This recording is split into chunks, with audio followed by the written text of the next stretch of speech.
नमस्कार, good news today देख रहे हैं आप। मैं हूं आपके साथ वैभव राज शुक्ला। स्वागत है आपका हमारे स्पेशल शो में जिसका नाम है शुभ मंगल सावधान। आपको लगातार लेबनान वॉर की हर खबर, हर तस्वीर हम दिखा रहे हैं और आज हम आपको बताएंगे हमास के हमले की बरसी पर किस तरह बैरूत में बम बरसे, इजराइल ने कैसे हिजबुल्लाह के हथियारों और ठिकानों को तबाह कर दिया। तमाम तस्वीरें देखिए। वहीं हिजबुल्लाह ने भी मिसाइल दागी हैं, इजराइल के हाइफा शहर को निशाना बनाया। इस बीच हमास के खिलाफ भी इजराइल ने एक्शन और तेज कर दिया है। बताया यह जा रहा है कि हमास हमले की बरसी पर एक और कत्लेआम का प्लान बना रहा था। आपको इजराइल के एयर डिफेंस सिस्टम आयरन डोम का लाइव एक्शन भी आज हम आपको दिखाएंगे। लेकिन इस वार पलटवार के बीच आज ये सवाल ज्यादा अहम हो जाता है कि ये जंग आखिरकार कब खत्म होगी। 1 साल हो चुका है और इस जंग की वजह से न सिर्फ मिडिल ईस्ट में तनाव बना हुआ है बल्कि पूरी दुनिया चिंतित है। आज आपको एक सवाल की इस जंग के हर पहलू से रूबरू कराएंगे। तो आइए शुरुआत करते हैं लेबनान की राजधानी बैरूत पर इजराइल के धुआंधार हमले से। 7 अक्टूबर के दिन ही पिछले साल हमास से इजराइल पर हमला किया था, यानी आज हमले की बरसी है। उम्मीद की जा रही थी कि जंग रोकने की पहल होगी, मगर इजराइल ने हिजबुल्लाह के ठिकानों पर जमकर बमबारी की। जवाब में हिजबुल्लाह ने भी करारा जवाब दिया। स्पेशल रिपोर्ट देखिए।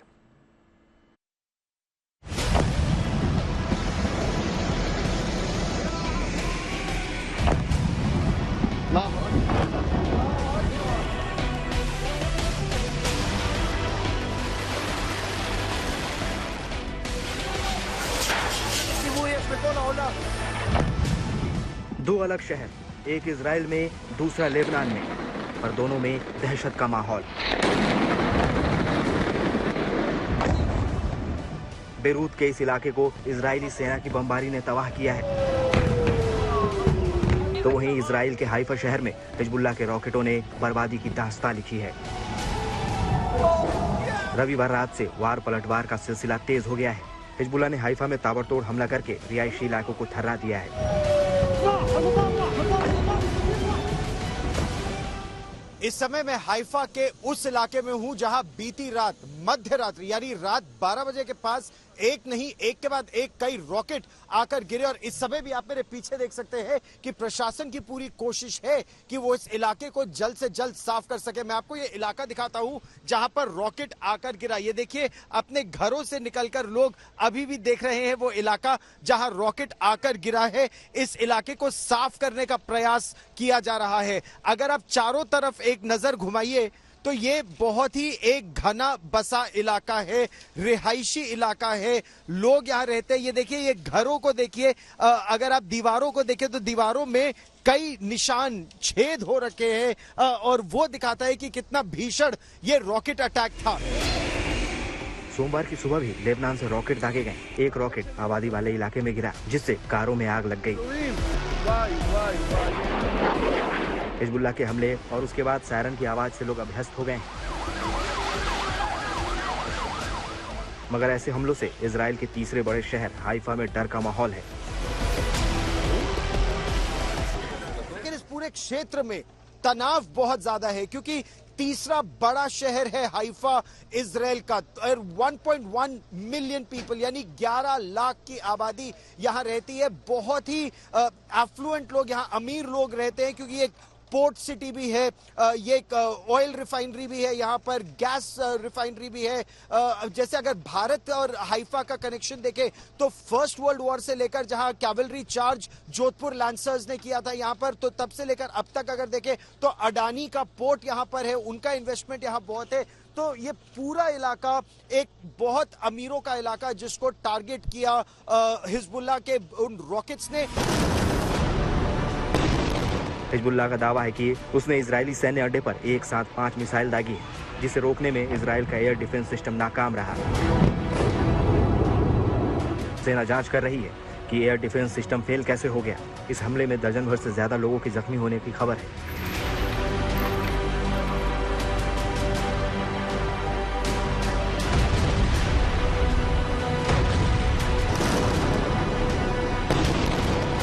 लेकिन हिजबुल्लाह के इस हमले से पहले इजराइल ने बैरूत में जबरदस्त बमबारी की थी।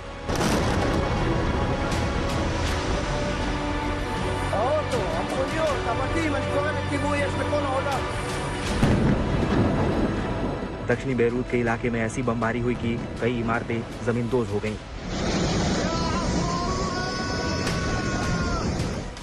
एक बिल्डिंग में आग लग गई और धुएं का गुब्बार नजर आया।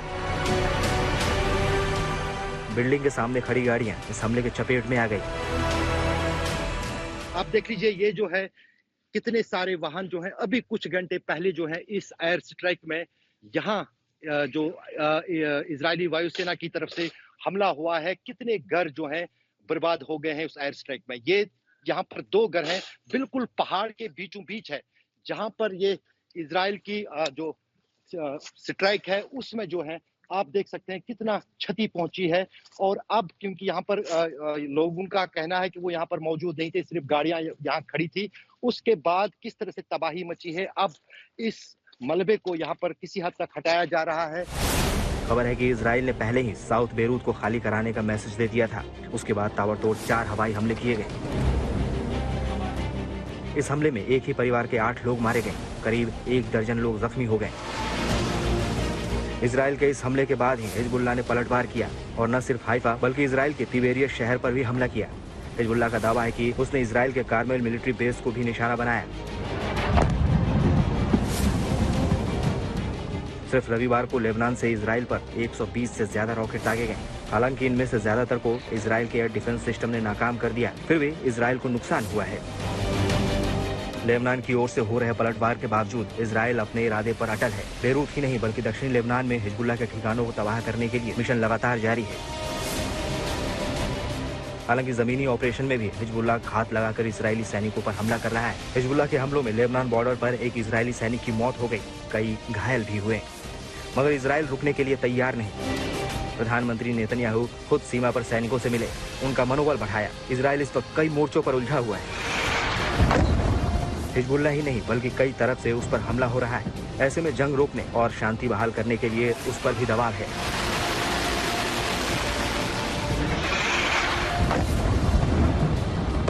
पर क्या इजराइल लेबनान पर अपना ऑपरेशन रोकेगा? क्या सीज फायर होगा? क्या मिडिल ईस्ट में शांति आएगी? इन सवालों के जवाब नेतन्याहू सरकार के रुख पर निर्भर है। हाइफा से गौरव सावंत और बेरूत से अशरफ वानी के साथ bureau report, good news today. Israel के एयर डिफेंस सिस्टम के बारे में आपने खूब सुना होगा। इन्हीं की बदौलत इजराइल अपने दुश्मनों के वार को नाकाम कर रहा है। इजराइल के हाइफा शहर में तैनात आयरन डोम कैसे काम करता है, बता रहे हैं हमारे संवाददाता गौरव सावंत। अगर आप चारों तरफ एक नजर घुमाइए तो ये बहुत ही एक घना बसा इलाका है, रिहायशी इलाका है, लोग यहाँ रहते हैं। ये देखिए, ये घरों को देखिए। इस समय हम लोग माउंट कार्मल पर है, हाइफा में, और अभी अभी एक रॉकेट अलर्ट आया है। और आप वो देखिए, वो अगर आप बिल्कुल सामने देख सकते हैं, मैं आपको दिखाने की कोशिश करता हूँ। देखिए, ये आयरन डोम सिस्टम, वो देखिए, वो इनकमिंग रॉकेट आया और एक के बाद एक आयरन डोम सिस्टम उसे ध्वस्त करने की कोशिश कर रहा है, लेकिन वो यहाँ से बिल्कुल पास नहीं है। ये दूसरी तरफ रॉकेट जा रहा है और इसीलिए यहाँ जहाँ हम हैं माउंट कार्मल के ऊपर, हाइफा शहर के ऊपर, वहाँ उतने घबराने की आवश्यकता नहीं है। लोग उसे देख भी रहे हैं, लेकिन इस जगह पर देखिए, आप निरंतर देख सकते हैं। वो देखिए, वो रॉकेट आया लेबनान की तरफ से और ठीक मेरे पीछे एक के बाद एक ये पूरा आयरन डोम सिस्टम एक्टिवेट हो गया। एक मिसाइल की कीमत $50,000 है और ऐसी एक के बाद एक अगर आप गिनिए तो 1 2 3 4 5 6 7 8 9 10 11 12 मिसाइलें एक रॉकेट को रोकने के लिए इस समय दागी गई हैं। ये यहाँ की जमीनी स्थिति है। हिजबुल्लाह के हमलों से इजराइल खुद की हिफाजत कर रहा है, लेकिन उधर हमास भी एक्टिव है। इजराइल ने दावा किया है कि 7 अक्टूबर के हमले की बरसी पर हमास की योजना एक बार फिर इजराइल पर जबरदस्त हमले की थी, लेकिन समय रहते इजराइल को इसका पता चल गया और ऐन वक्त पर बमबारी करके इजराइल ने हमास के रॉकेट लॉन्चर्स को तबाह कर दिया। रिपोर्ट देखिए।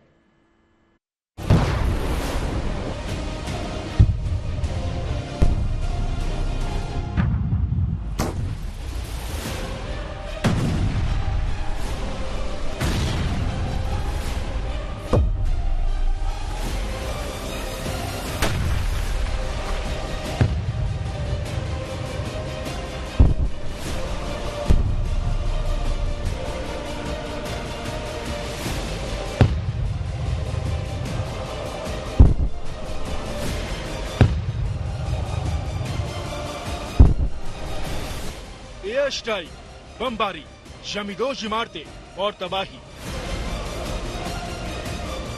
पिछले 1 साल से गाजा ये विनाश लीला देख रहा है। ठीक 1 साल पहले हमास ने इजराइल पर हमला किया था, उसके बाद से जंग जारी है। यहाँ तक कि रविवार को इजराइल ने एक बार फिर जबरदस्त बमबारी की। मध्य गाजा पट्टी के डेर अल बला में एक मस्जिद पर बमबारी हुई। इस हमले में कम से कम 18 लोग मारे गए, दर्जनों घायल हुए। इजरायली सेना ने दावा किया कि मस्जिद के अंदर हमास का कमांड सेंटर और नियंत्रण केंद्र चल रहा था।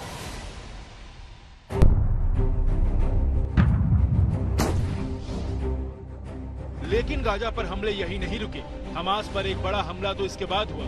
असल में इजरायली सेना ने दावा किया कि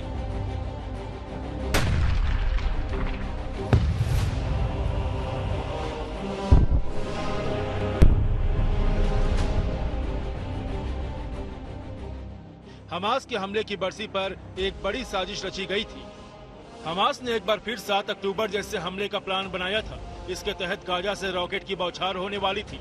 हमले का वक्त सोमवार सुबह 6:30 बजे का था और आतंकी एक बार फिर इजराइल में घुसने की तैयारी कर रहे थे।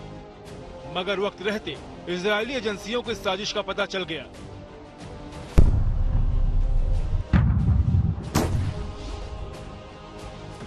और तुरंत ही इजरायली वायुसेना एक्शन में आ गई।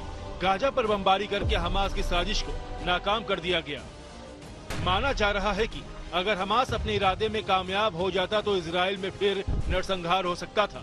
शायद निशाने पर नोवा म्यूजिक फेस्टिवल की जगह थी, जहां बड़ी तादाद में लोग श्रद्धांजलि देने के लिए जुटे थे। जाहिर है हमला होता तो बड़ी तबाही होती। इजरायली फाइटर जेट्स ने गाजा में कई रॉकेट लॉन्चर्स और सुरंगों को निशाना बनाया। ये हमला सुबह 6:30 बजे से ठीक पहले हुआ और इसी वजह से हमास इजराइल पर सिर्फ 4 रॉकेट दाग सका।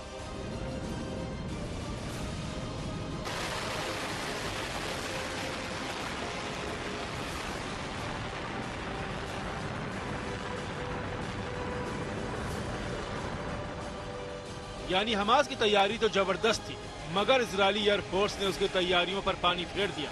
बेशक इजराइल पर 4 रॉकेट दागे गए, मगर उनमें से 3 को एयर डिफेंस सिस्टम ने रोक दिया और चौथा खुले इलाके में गिरा। सेंट्रल गाजा में हमास के ठिकानों पर रात भर बमबारी हुई। यहाँ हमास के आतंकी और उसके ठिकानों को लगातार निशाना बनाया गया। इजराइल को आशंका थी कि 7 अक्टूबर हमले की बरसी पर हमास हमला कर सकता है। आतंकी एक बार फिर इजराइल सीमा के पास जमा हो सकते हैं, लिहाजा इजराइल ने बमबारी करने में देर नहीं की। Bureau report, good news today.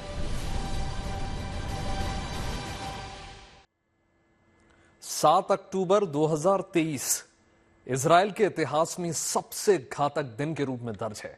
इसी दिन सैकड़ों हमास के लड़ाकों ने इजराइल पर हमला कर दिया। कस्बों और शहरों में घुसकर सैकड़ों लोगों की हत्या कर दी। उस हमले का एक पुराना वीडियो इजराइल ने रिलीज किया है, जिसमें आतंकी हमला करते हुए साफ तौर पर नजर आ रहे हैं। उस हमले में 1200 लोग मारे गए। इस दौरान हमास ने लगभग 250 लोगों को बंधक बना दिया, जिसमें फिलहाल करीब 100 लोग हमास के कब्जे में हैं। उस हमले के बाद इजराइल ने गाजा पर जो हमले किए उसमें हजारों लोगों की मौत हो गई।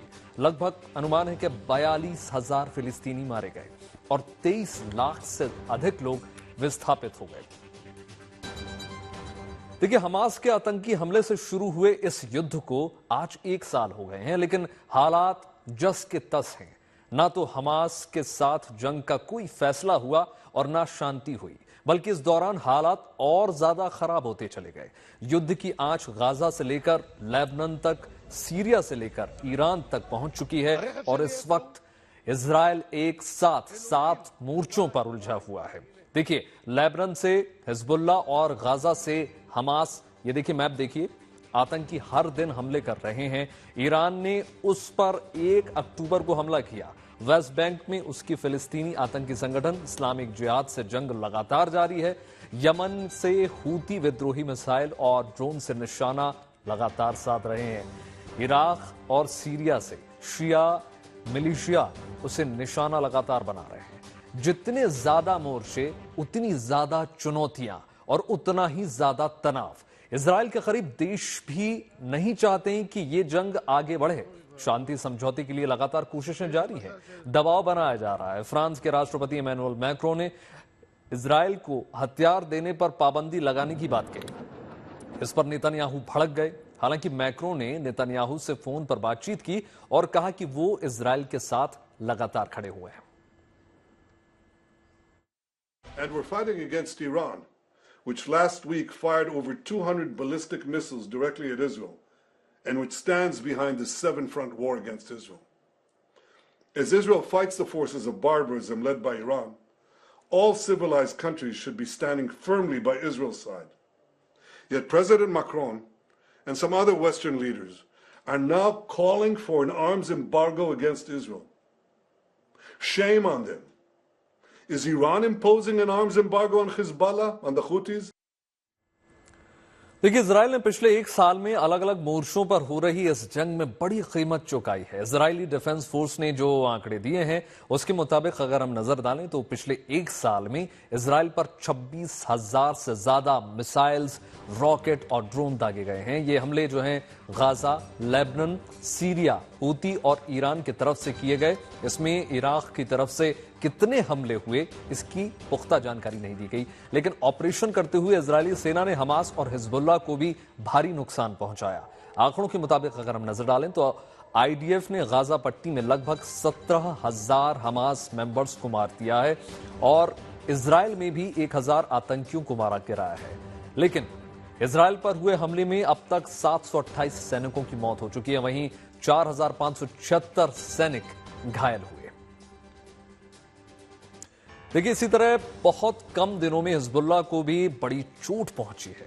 इजराइल का दावा है कि 30 सितंबर को लेबनान में ग्राउंड ऑपरेशन शुरू होने के बाद से उन्होंने अब तक 440 हिजबुल्लाह सदस्यों को मार गिराया है। इस जंग में इजराइल को अपनी सीमा में कम नुकसान झेलना पड़ा क्योंकि इजराइल के पास दुश्मनों के हमलों को रोकने के लिए जबरदस्त एयर डिफेंस सिस्टम है। आपने सुना होगा आयरन डोम।